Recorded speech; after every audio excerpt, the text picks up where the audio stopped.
देखिला निजर अहंकार को पूरण करबा पई से किछि भी करि परिबे। नहीं अपा नहीं, भूल मोर थिला। मु मो वचन को पालन कली नहीं, तांको एपरी करबा पई विवश करि देली। मु सदैव तुम सम्मान को रक्षा करिबी। आउ मो इच्छार सम्मान मो बामांगी हेबार अतिरिक्त मु तुमर सब इच्छा को सम्मान करिबी सती।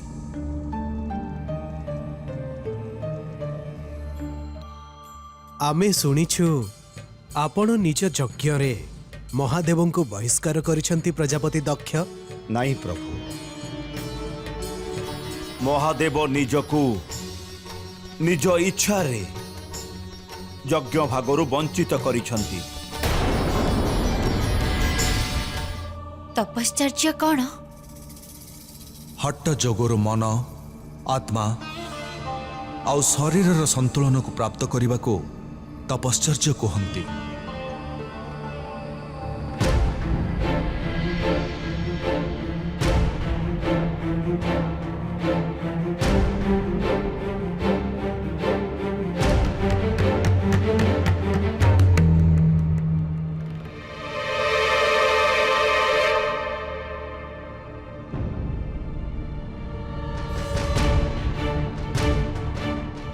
सती तुम्हारो ध्यान क्योंठी? समस्ते पिताश्री यज्ञ को जाउछंती, बस तांको देखुथिली। मन को वशीभूत कर सती, आ ध्यान मो कथा उपर केंद्रित कर। एते सरल नुहे तपश्चर्य। प्राणी मान को केते जन्म लगी जाए लक्ष्य को प्राप्त करने को। तपश्चर्य को प्राप्त करने पाई शरीर आउ इंद्रिय मान को दुख दे कष्ट भावर मुक्ति प्राप्त हुए। आउ से कष्ट भावर मुक्ति पाइला परे जाई परमानंद मिली थाए। तुमको भी सेतिकी बेले आदिशक्तिर ज्ञान प्राप्त हेब सती। परंतु आपण तो कहू नाहंती जे तपश्चर्य पई कोन करबा को हेबो। मु कहली तो सती, मन आ इंद्रिय उपर नियंत्रण करने को पड़ी था बोली। भोक शोष आउ कामना को त्याग करने को पड़ी थाए। एही शरीर पई जहा किछि भी आवश्यक अछि से सब को त्याग करने को पड़ी थाए। भोजन स्थान रे केवल पत्र को ग्रहण करने को पड़ी थाए। पुणी केबे पत्र को त्याग करी केवल जल सहारा रे बंचिबा को पड़ी थाए। आउ पुणी केबे जल को त्याग करी केवल वायु सहारा रे बंचिबा को पड़ी थाए। तापरे जाई पांच तत्व द्वारा निर्मित ही शरीर परमानंदंक साक्षात्कार योग्य होई पारे। तुमको भी यही सब करबा को हेबो सती। मु जानिछि आपण ए सब काहे की करूछंती। मना करिबार अछि तेबे स्पष्ट भाबरे मना करि दियंतु। एमिति छळना करिबार आवश्यकता कोन? सती मु तुमको आदिशक्ति को प्राप्त करिबार मार्ग देखाउछि। एही मार्ग रे चलिले लक्ष्य स्थल रे पहुंचबा को केजणी केते वर्ष लागि जिवो, परंतु हमको आज ही पिताश्री यज्ञ को जिबार अछि। कौनसी एमिति उपाय कहंतु जेउथिरे मो आज आदि शक्ति को पूर्ण रूपे प्राप्त करि परिबी। अन्यथा आमे प्रथमे पिताश्री यज्ञ को जिबा, तापरे सेठु फेरी आसीबा परे आपण जेपरि कहिबे मु सेपरि करिबी। तपश्चर्य तो सारा जीवन करि हेबो, परंतु पिताश्री यज्ञ तो आज ही अछि ना।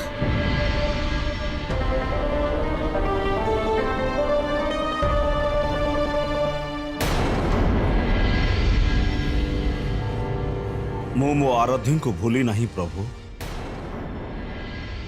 आपण प्रत्येक स्थिति रे मो सहित सहयोग करिवार वरदान देइछंती। सेही वरदान को फलदायक करिवार समय आसी जाइछि। महादेवंक सहित मो शत्रुता हेई पारे। महादेव मो यज्ञ को भंग करिवार चेष्टा करिवे। अतः आपण मो यज्ञ रे उपस्थित रही मो यज्ञ को रक्षा करने को हेब। मु जानी प्रभु आपण आपण भक्त को देइथिबा वचन केबे पछको घुंचंती नाही। आपण आपण चतुरतारे त्रिदेव को परस्पर शत्रु बनाउछंती प्रजापति। एहा आपण को शोभा देउ नाही। मु मो भगवान को केवल मो सुरक्षा मागुछि। प्रभु मो यज्ञ रे आसीबे ना?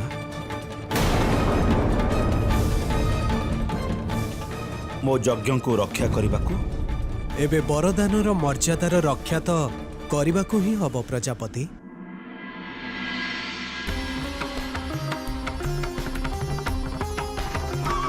प्रणाम प्रभु।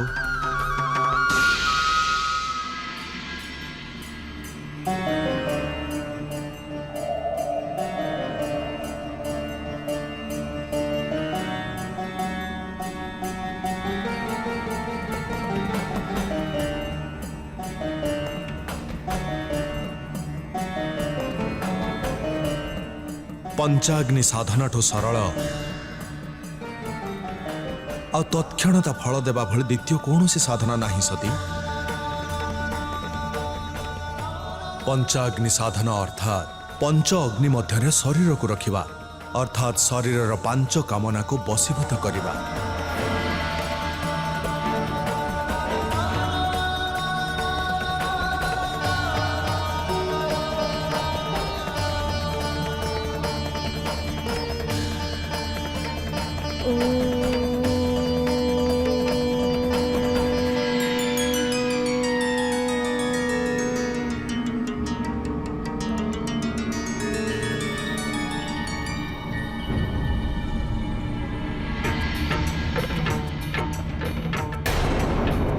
तमे तो से गृहर सबुठारु प्रिय कन्या, तमको आमंत्रणर कौन आवश्यक? पिताश्री मने मने इच्छा करुछंती जे तमे ई यज्ञ को आस बोली। तमे आसीब ना? नहीं सती, आमर सेठा को जीवा मर्यादार विपरीत हेब।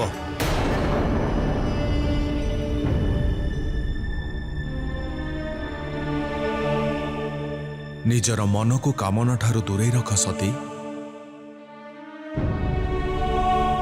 निजर इच्छा को भूलिबा को प्रयास कर।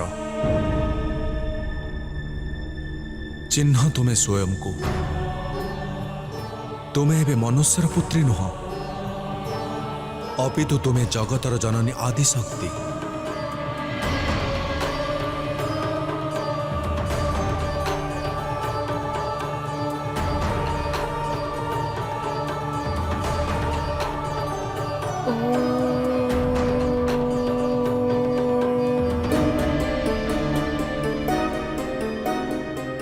एकथा तमे भी जानिछ सती जे महादेव तमको जीवा पाई अनुमति केबे भी देबे नाही। तमे ई यज्ञ रे आसी पारिबो नाही। ମୁଁ ଅବଶ୍ୟ ଆସିବି। एहा तमे मते सांत्वना देबा पई कहूछ ना? ମୁଁ ଆସିବି ଅପା, ମୁଁ ଆସିବି, ମୁଁ ଅବଶ୍ୟ ଆସିବି।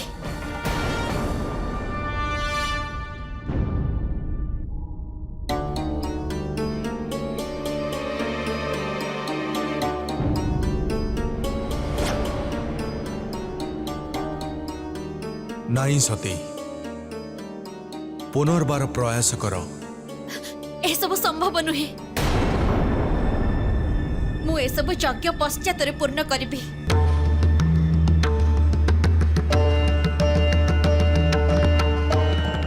भूली जाओनी सती, मो आदि शक्ति सहित ही यज्ञ को जीवी। आपण जीवे नहीं, एक कथा मते पूर्वरु ज्ञान तो थिला, परंतु मु एठी रही पारिबी नहीं। आपण को मो सहित पिताश्री यज्ञ को जीवा को हेबो। सुनी पारिले आपण, जीवा को हेबो मो सहित आपण को। पत्नी हट विनाशर कारण होता है सती। हट छाड़ी दियो। कौनसी मूल्य रे मध्य नुहे। मु कहिली आमे जीवा माने अवश्य जीवा, आमे अवश्य ही जीवा। आमर सेठाको अनामंत्रित होई जीवाटा उचित हेबनी। आमर सेठाको जीवा द्वारा केवल तुमर अहित दक्षायणी। बंद करंतु।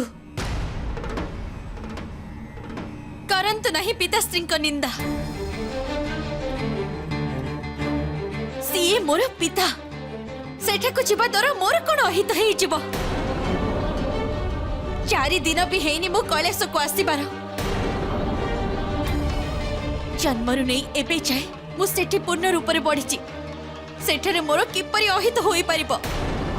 कौन मोर कहवा पर्याप्त हैला नहीं? नहीं, ये आपण नुहंते, यह पिताश्री आपण शत्रुता कहूची। आपण निश्चित रुहंतु महादेव, मोर किछि मध्य हेबो नाही। मु से स्थानर सुरक्षित फेरी आसीबी। तुमको मो कथा मानिबा को पड़िबो सती। आमर सेठाको जीवा असंभव, कारण सेठाको गले केवल तुमर अहित हेबो। अहित अहित अहित आपण तो एपरी कथा कहउजंती जेपरी से मो पिताश्री नुहंती मो शत्रु। ठीक अछि, आपण जदि न आसेबा को चाहुचंती ताहले मो आपणक बिना चली जिबे।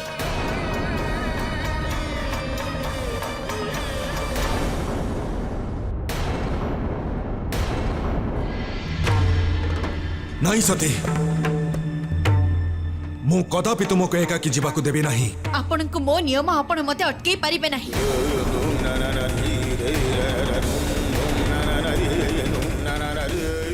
मु अवश्य जिबी। जदि सेठाकु जीवा द्वारा मोर अहित हेबा ताहले आपण मो अहित हेबा परे आसीबे। आपणक मो नियम रहिला महादेव। साथी,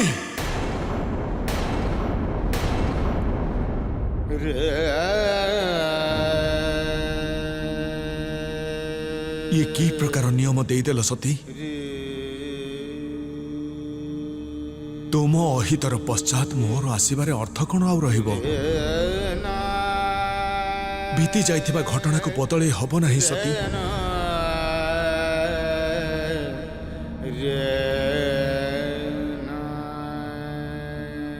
तुमको यही मुहूर्त रे निज नियम को फेरे नवा को पड़िबो। मु जानी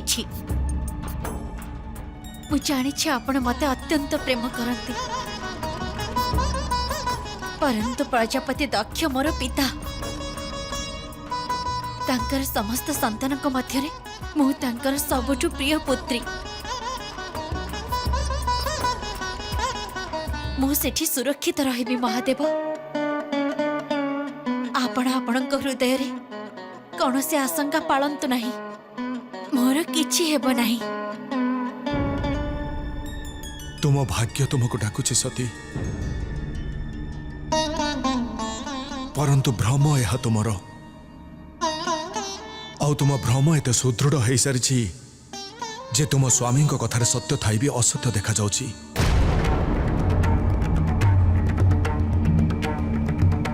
परंतु सत्य तो यह जे प्रजापति यज्ञ को गले केवल तुमर अहित हेब।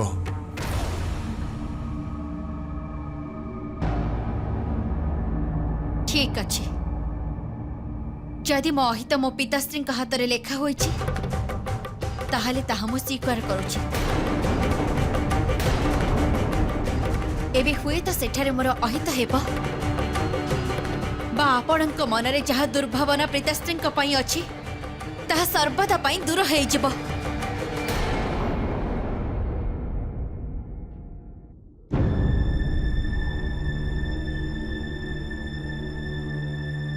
मु आज ही पिताश्री भवन पई प्रस्थान करिबी।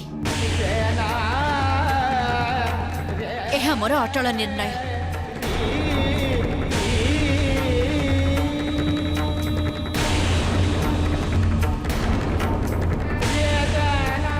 नंदी,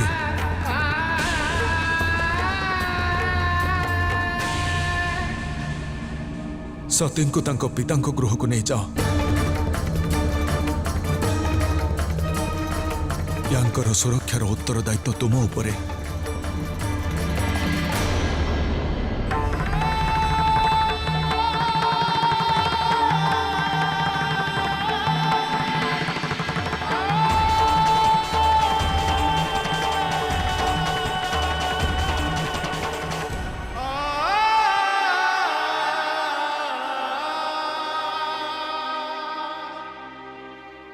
प्रभु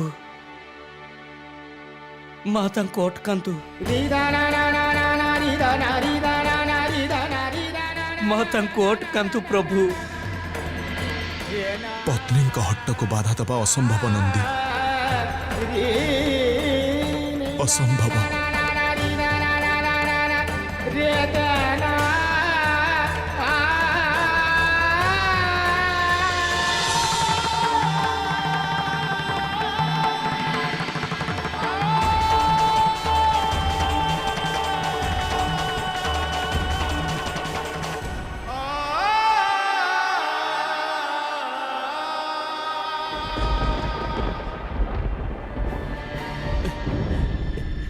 जानतुनी माता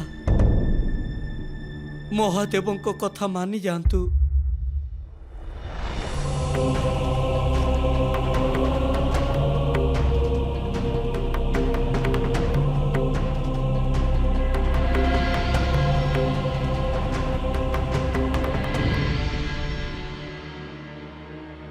प्रणाम माता।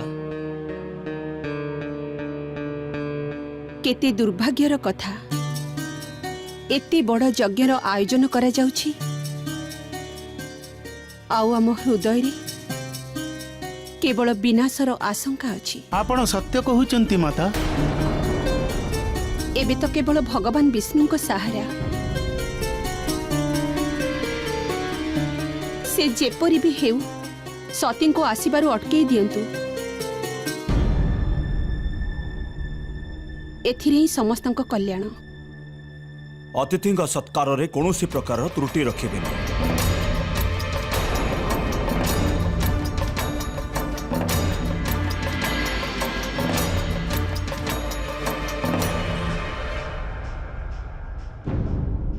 भल हला तमे ख्याति सहित एठी ठीक समय आसीगल।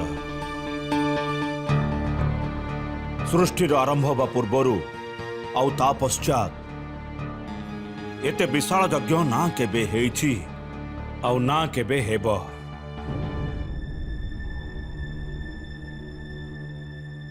ऋषि अत्रि कौनसी जिनिस किछि कम नहीं तो नहीं प्रजापति। उत्तम, अति उत्तम। प्रजापति मु केवल गोटे विनती करने को चाहूँगी। जदि शिव आउ सती यही यज्ञ रे बिना निमंत्रण रे आसीजिबे ताहले आपण से मानको अपमानित करिवे नहीं।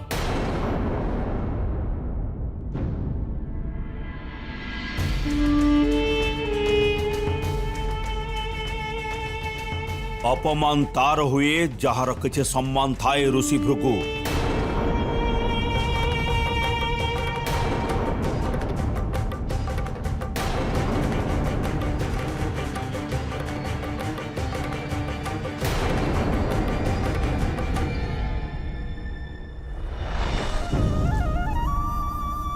महादेव आपण को बहुत भल पाती माता।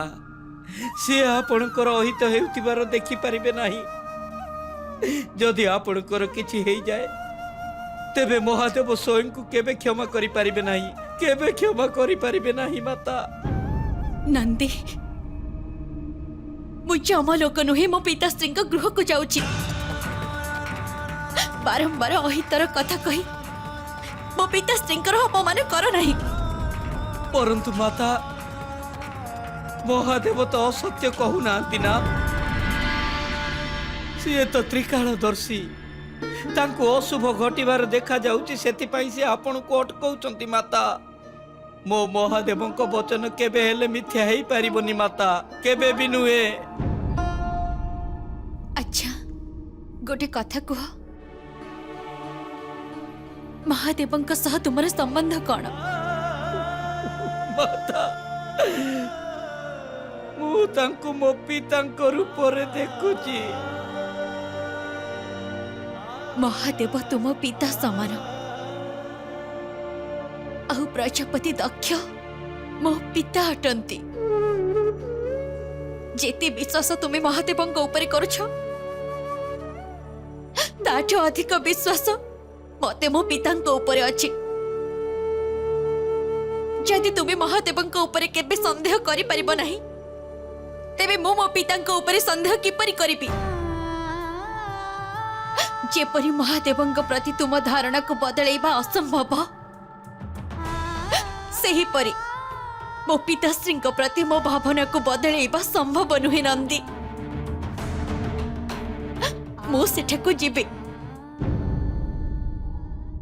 व्यर्थ प्रयास कर नहीं। ठीक अछि माता एबे मु आउ आपनको अटकेइबि नाही जेते बेले महादेव आपनको अटकेई पारिलेनी सेते बेले मोटा बुद्धिया बलद आपनको केमिति अटकेइबो माता किंतु जहाँ भी किछि होउछि से सब भल होउनी माता के जानी नियति कोन चाहुछि नियति महादेव और पिताश्री मध्य गोटे नुआ मित्रता को जन्म देवाक चाहूची से एहा चाहूचंती जे तांको मध्यरे थिबा मतभेद सर्वदा पाई समाप्त हो जाऊ और नियति यही कार्य पाई मते बाछिछंती नंदी।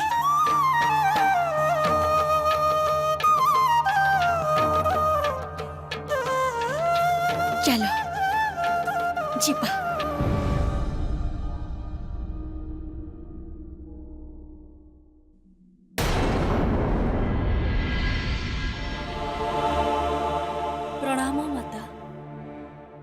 रेवती तमको तो चंद्रमा कैलासर सबु खबर निश्चय कही तमे तो जानिछ प्रजापति शिव और सती को एठाकू आमंत्रित करि नाहंती एहा सुनी तांकर कौन अवस्था हेउथिबो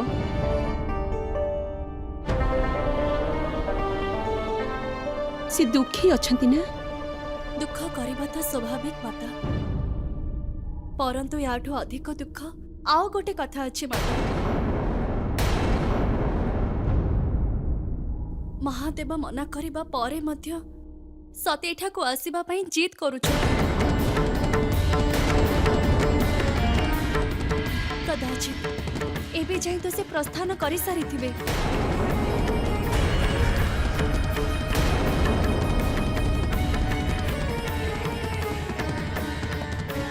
द्वारपाल आज्ञा माता सैनिक मानकु कहि दियो जदि सती एठाकू आसुथिबार देखिबे ताहले तांकु प्रवेश करिबाकू देबेनी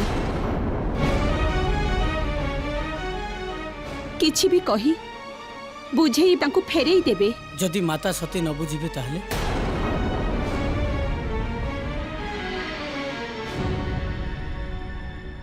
ताहले बलर प्रयोग करिबे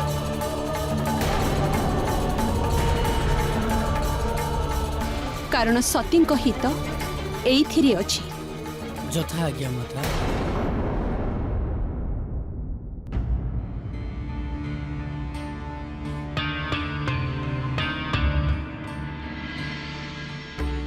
प्रणाम महादेव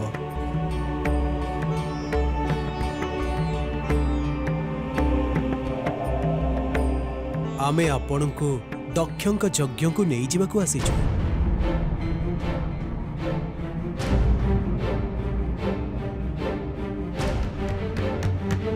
महादेव आपणଙ୍କ व्यतीत यज्ञ करिवार मूर्खता दक्ष करूछंती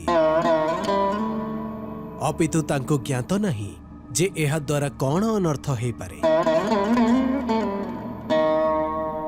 आपण तो त्रिकालदर्शी आपण एमिति अनर्थ केमिति हबाकू देई परिबे मु सेठाको गले अनर्थ ही हेबो भगवान केवल अनर्थ प्रजापति दक्षंकर अहंकार बढ़ी जीव सतींकर मो प्रति प्रेम तो बढ़िब हेले तापस जीवन प्रति तांकर स्नेह बढ़िब नाही जदि सती तपस्या न करिबे तेबे तांको आदिशक्तिर आविर्भाव होई परिब नाही प्रजापति दक्ष एमिति स्थिति उत्पन्न कराइछंती दुई पक्षरे केवल क्षति ही हेब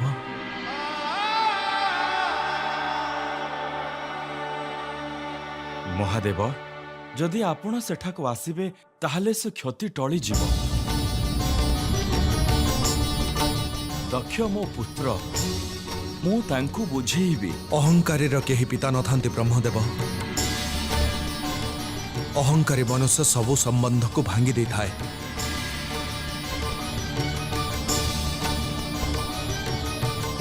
ଯେଉଁ ପିତା ନିଜ କନ୍ୟାଙ୍କର ହୃଦୟକୁ ବୁଝିପାରିଲେ ନାହିଁ, ସେ ପିତାଙ୍କ ବଚନକୁ କ'ଣ ବୁଝିବେ? ତେବେ ମହାଦେବ, ଏହାର ଉପାୟ କ'ଣ? ଉପାୟ କିଛି ନାହିଁ ଭଗବାନ।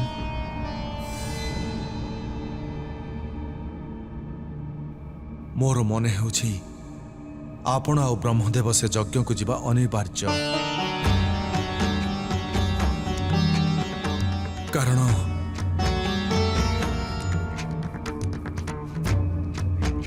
ମୋ ସତୀ ସେଠାକୁ ଯାଇଛନ୍ତି। ଆଉ ତାଙ୍କର ଅପମାନ ନ ହେଉ, ଏହି ଦାୟିତ୍ୱ ଆପଣଙ୍କର।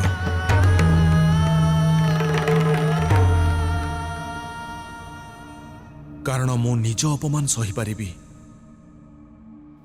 ସତୀଙ୍କର ନୁହେଁ।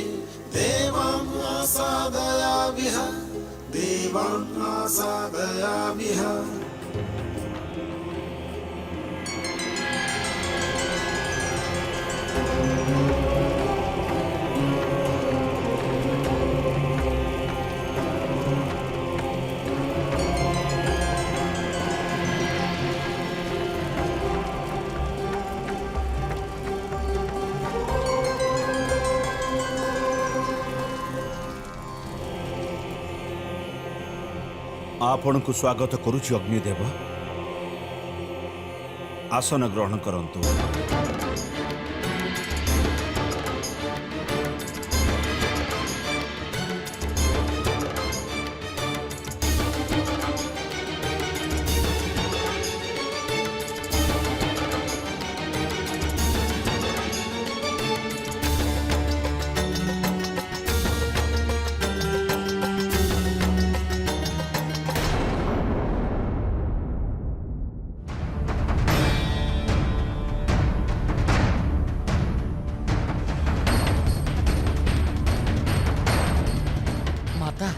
ମୋ ମନ କହୁଛି କି ଆପଣଙ୍କୁ ଏଇଠି ଅଟକେଇ ଦିଆଯିବ। ଏ ଅପମାନଠୁ ଭଲ ହବ କି ଆମେ ଏଇଠୁ ହିଁ କୈଳାସକୁ ଫେରିଯିବା। ମାତା,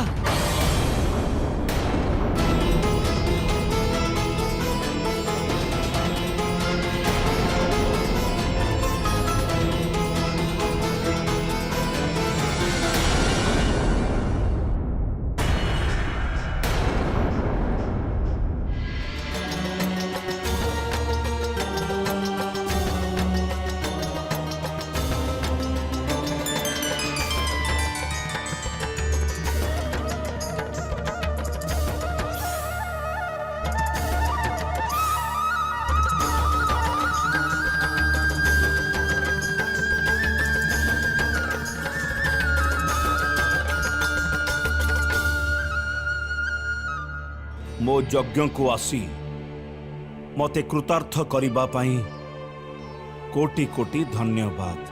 ଦକ୍ଷ, ତୁମକୁ ଲାଗୁନାହିଁ ଯେ ତମେ ଶିବଙ୍କୁ ନିମନ୍ତ୍ରଣ ନ କରି ତୁମେ ବହୁତ ବଡ଼ ଭୁଲ କରିଛ?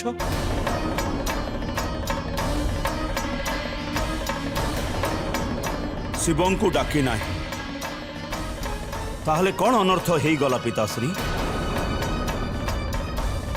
ଏହି ଯଜ୍ଞରେ ଏମିତି ଜଣେ ବି ଦେବୀ ଦେବତା ନାହାନ୍ତି ଯେ ଶିବ ନ ଆସିବା ବିରୋଧରେ ଏଠି ଉପସ୍ଥିତ ହେଇନାହାନ୍ତି।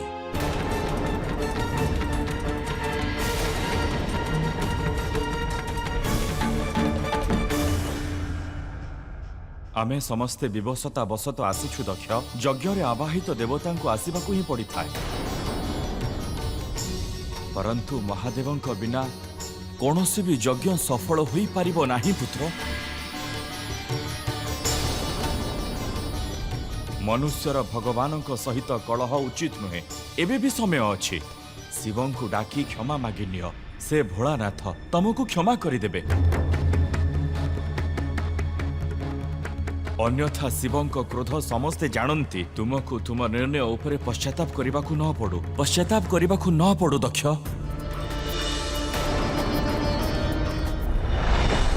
क्षमा करिवे देवी आपण भीतर को जाई परिबे नहीं देखंतु नंदी मु भूल बुझामणा को शेष करने को आसी तुम्हें ताको बढ़ेबा को चेष्टा कर ना कहा आज्ञा रे तुम्हें मते एठी अटकौछ माता प्रसूति को आदेश रे देवी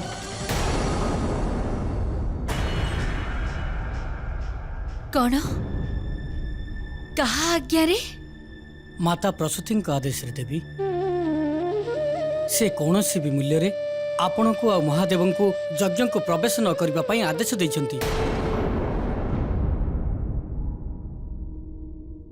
जगत पिता ब्रह्मा आउ जगत माता सरस्वती को शत शत प्रणाम। विश्वपति विष्णु आउ विष्णु देवी लक्ष्मी को मोर कोटि कोटि प्रणाम स्वीकार हेउ।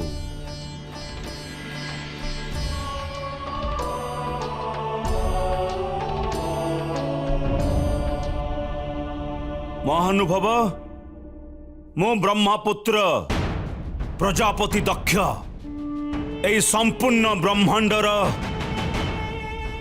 एई सर्वश्रेष्ठ यज्ञ करने को जाउछि।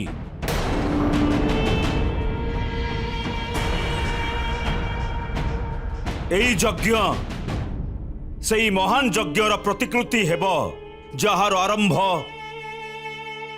ब्रह्मदेव आउ भगवान विष्णु सृष्टिर सजनरु करिथिले। एही यज्ञ रे सम्मिलित हेइथिबा समस्तंकु यथाचित मनवांछित फल मिलिबो।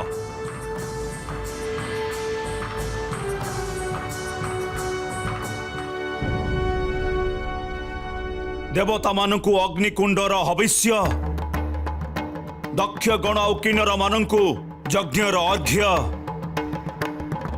मनुष्य और असुर मानकु सेमानक निर्वाण अनुसारे प्रसाद स्वरूप रत्न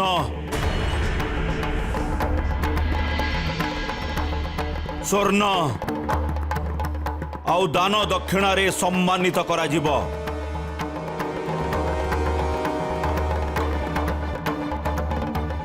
सबु सम्मिलित प्रेत और पिशाच मानंकु पिंड दान देई मुक्त करा जिवो। आउ पशु पक्षी एवं जंतु मानंकु एई यज्ञ रे लगा जाइथिबा भोजनर उचिष्ट दिया जिवो।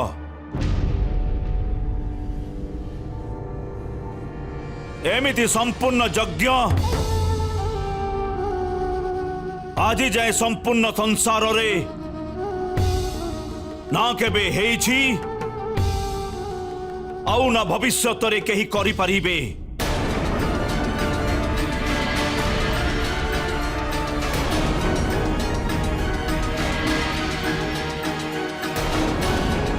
पितांक गृह पुत्री पाई सब किछि ही थाए मते एठा को आसीबा पाई कौनसी निमंत्रणर आवश्यकता नाही।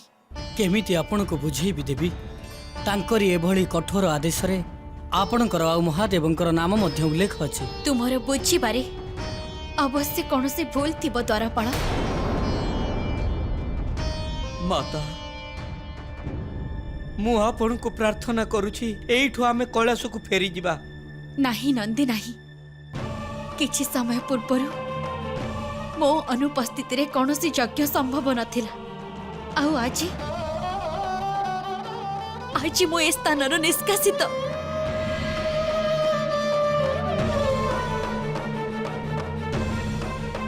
नहीं पिताश्री एबे क्रोधित अछंते आउ सी पूर्व कथा पाई क्रोधित थिबे परंतु एहार तात्पर्य या नुहे मु मध्य अहंकार रे आसी ए अद्भुत पूर्व यज्ञ वंचित रहिबी।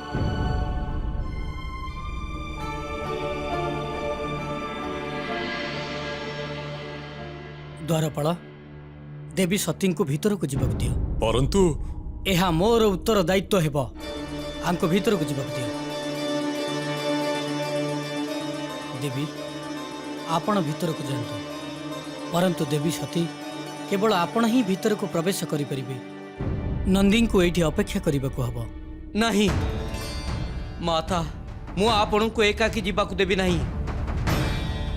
କ୍ଷମା କରିବେ ମାତା, ଏବେ ଆପଣ ଏମିତି ଆଗ୍ରହ କରନ୍ତୁନି ଯୋଉଥିରେ ମହାଦେବଙ୍କର ଆଜ୍ଞାର ଅବହେଳା ହେବ। ଅନ୍ୟଥା ମୋ ପାଇଁ ମୃତ୍ୟୁକୁ ଆଲିଙ୍ଗନ କରିବା ହିଁ ସବୁଠୁ ଉପଯୁକ୍ତ ହେବ। ଠିକ୍ ଅଛି ନନ୍ଦୀ, ତୁମେ ମୋ ସହିତ ଚାଲ। କ୍ଷମା କରିବେ ଦେବୀ।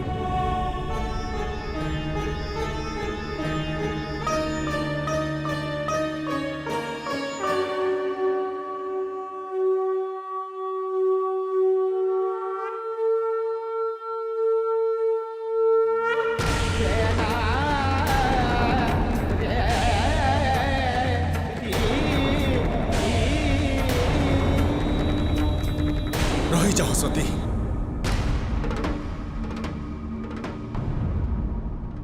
ଯାଅ ନାହିଁ ସେଠାକୁ। ତୁମକୁ ଜ୍ଞାତ ନାହିଁ ଯେ କିଭଳି ଅନର୍ଥ ପ୍ରତୀକ୍ଷା କରିଛି ତୁମର।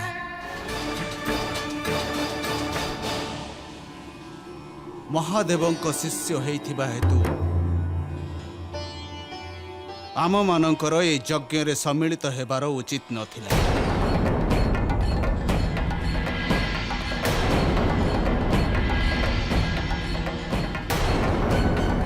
ପରନ୍ତୁ ପ୍ରଜାପତିଙ୍କ ମର୍ଯ୍ୟାଦା ଆଉ এই ଯଜ୍ଞର ପୂର୍ଣ୍ଣ ସମ୍ପାଦନ ହେତୁ ଆମେମାନେ ଏହି ନିମନ୍ତ୍ରଣକୁ ସ୍ୱୀକାର କରିନେଲୁ।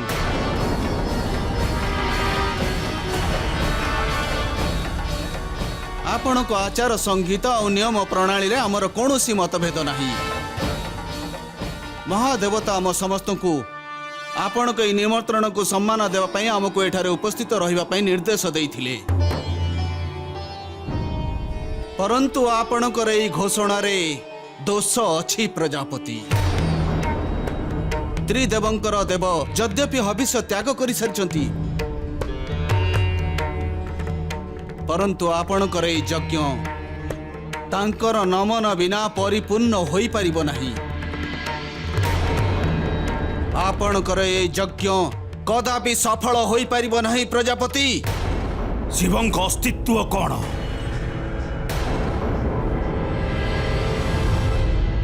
କୋଉ ଅଧିକାରରେ ସିଏ ଏହି ଯଜ୍ଞରେ ସମ୍ମିଳିତ ହେଇପାରିବେ? କୋଉ ଶ୍ରେଣୀରେ ଅଛନ୍ତି ଆପଣଙ୍କ ମହାଦେବ? ଦେବ, ଅସୁର, ମନୁଷ୍ୟ, ପ୍ରେତ, ଜୀବଜନ୍ତୁ? କିଏ ସିଏ? ଶିବ ହେଉଛନ୍ତି ଦେବଙ୍କ ଦେବ ମହାଦେବ।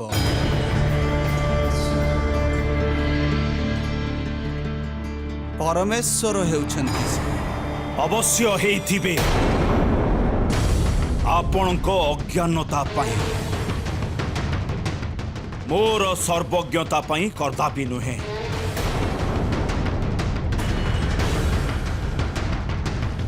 ମୋ ଯଜ୍ଞର କୌଣସି ବି ତତ୍ତ୍ୱ ଉପରେ ତାଙ୍କର କିଛି ବି ଅଧିକାର ନାହିଁ। ନା ଦ୍ରବ୍ୟ ଉପରେ, ନା ହବ୍ୟ ଉପରେ, ନା ଦାନ ଉପରେ, ନା ଦକ୍ଷିଣା ଉପରେ, ଏମିତିକି ମୋ ଯଜ୍ଞର ଉଚ୍ଚିଷ୍ଟ ଉପରେ ମଧ୍ୟ ତାଙ୍କର କୌଣସି ଅଧିକାର ନାହିଁ।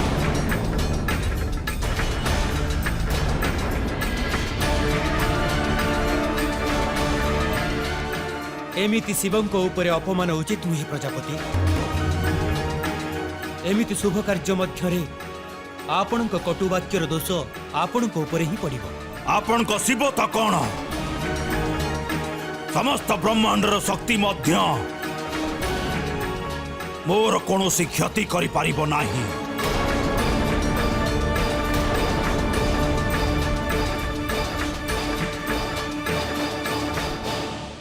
जदि एमिति ताहले ଶୁଣନ୍ତୁ ପ୍ରଜାପତି ଦକ୍ଷ, ମୁଁ ଋଷି ଦଧିଚି ନିଜ ତପସ୍ୟାକୁ ସାକ୍ଷୀ ରଖି ଆପଣଙ୍କୁ ଏ ଅଭିଶାପ ଦେଉଛି।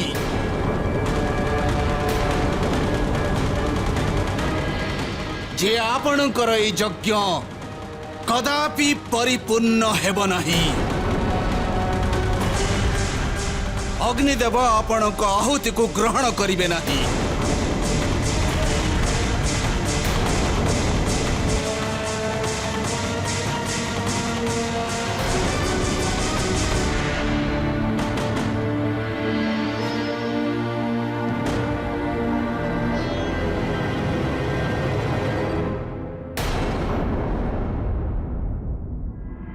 ଏହି ଦୁବିଧାର ଆପଣ ହିଁ କିଛି ଉପାୟ ବାହାର କରିପାରିବେ।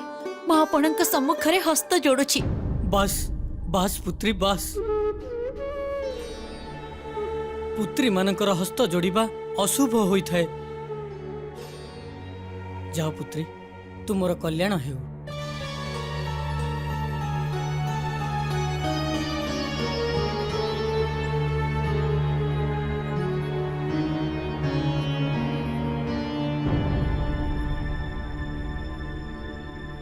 ସତୀ ମାତା ଆପଣ? ଋଷିବର, ଆପଣ କେଉଁଠାକୁ ଯାଉଛନ୍ତି? ଏହି ପ୍ରଶ୍ନ ତ ମୁଁ ଆପଣଙ୍କୁ ପଚାରିବା ଉଚିତ ମାତା। କେଉଁଠିକି ଯାଉଛନ୍ତି ଆପଣ? ମୁଁ ତ ମୋ ପିତାଶ୍ରୀଙ୍କ ଯଜ୍ଞରେ ସମ୍ମିଳିତ ହେବାକୁ ଯାଉଛି। ପରନ୍ତୁ ଆପଣ ଏପରି ପ୍ରଶ୍ନ କାହିଁକି କରୁଛନ୍ତି? ମାତା, ଭିତରେ ଯାହା ଚାଲିଛି ତା ଯଜ୍ଞ ନୁହେଁ, ମହାଦେବଙ୍କୁ ଅପମାନିତ କରିବାର ପ୍ରପଞ୍ଚ ମାତ୍ର। ଆପଣଙ୍କ ପାଇଁ ସେଠାରେ କୌଣସି ସ୍ଥାନ ନାହିଁ ମାତା। ନାହିଁ ନାହିଁ, ସିଏ ଏପରି କରିପାରିବେ ନାହିଁ।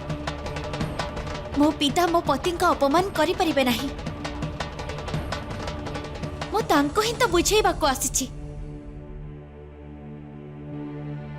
ଆପଣ ଦେଖିବେ, ମୁଁ ତାଙ୍କୁ ବୁଝେଇବା ପରେ ସିଏ ତାଙ୍କ ମତ ଅବଶ୍ୟ ବଦଳେଇବେ ଆଉ ମହାଦେବଙ୍କୁ ନିମନ୍ତ୍ରଣ ଅବଶ୍ୟ ପଠେଇବେ। କ୍ଷମା କରନ୍ତୁ ମାତା, ପରନ୍ତୁ ଆପଣଙ୍କ ପିତା ଅନ୍ଧ ଓ ବଧିର ହୋଇସାରିଛନ୍ତି। ତାଙ୍କ ଚକ୍ଷୁ ଆଉ କାନ ଉପରେ ଅହଙ୍କାରର ପରତା ପଡ଼ିଛି।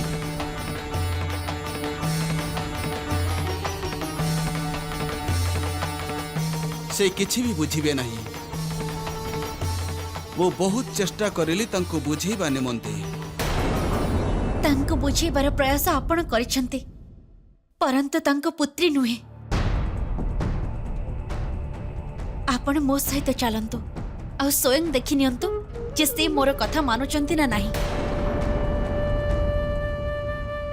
ଯେଉଁଠାରେ ମହାଦେବ ନାହାନ୍ତି, ମହାଦେବଙ୍କର ସ୍ମରଣ ବି ନାହିଁ, ସେଠାରେ ମୁଁ ଗୋଟିଏ ମୁହୂର୍ତ୍ତ ବି ରହିପାରିବି ନାହିଁ। କ୍ଷମା କରିବେ ମାତା। ଋଷିବର,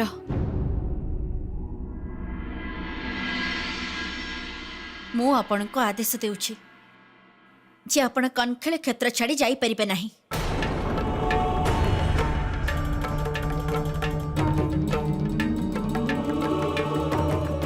ଆପଣଙ୍କ ଆଦେଶ ଶିରୋଧାର୍ଯ୍ୟ।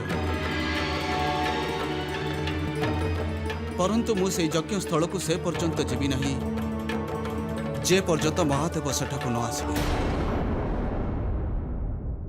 ମୁଁ କନଖଳ କ୍ଷେତ୍ରର ସୀମାରେ ମହାଦେବଙ୍କୁ ଅପେକ୍ଷା କରିବି। ପ୍ରଣାମ।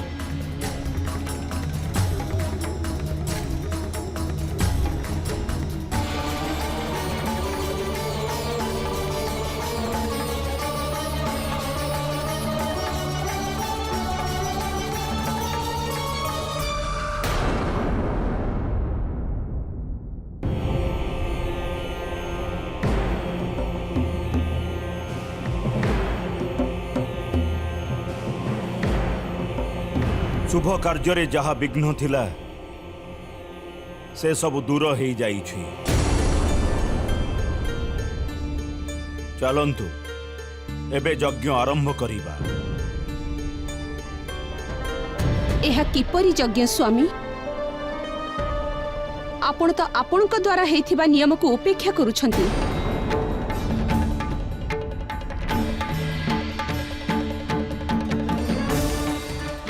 ଯଦି ଆମ ପୁରା ପରିବାର ଏଠାରେ ଉପସ୍ଥିତ ହିଁ ନାହାନ୍ତି ତାହେଲେ ଯଜ୍ଞ ସଫଳ କିପରି ହେଇପାରିବ? ଦେଖ ଆମର ସମ୍ପୂର୍ଣ୍ଣ ପରିବାର ଏଇଠି ଅଛି।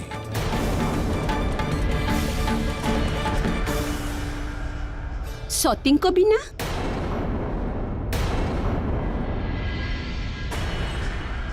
ସତୀଙ୍କ ବିନା ଏ ପରିବାର ସମ୍ପୂର୍ଣ୍ଣ କିପରି ହେଇପାରିବ ସ୍ୱାମୀ?